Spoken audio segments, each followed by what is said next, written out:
দেখলাম ভালো করে ইতিহাস খুঁজিয়া, শিবাজি খেতেন রোজ 1.5 কেজি গুজিয়া।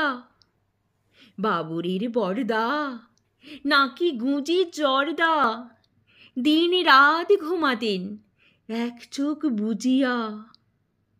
পারো যদি দেখে নিও ইতিহাস পড়িয়া, বেড়াতেন কোন রাজা ঠেলা গাড়ি চড়িয়া। সুলতানারি জিয়া বৃষ্টিতে ভিজিয়া, কবি কোথা হেঁচে হেঁচে হয়েছিল মরিয়া। ভালো করে দেখো খুঁজে ইতিহাস ঘাটিয়া, জুলিয়াস সিজারের কটা ছিল খাটিয়া। হোমারের ভাগনা কবি কোথা মাগনা, ঘুগনির শাল পাতা খেয়েছিল চাটিয়া।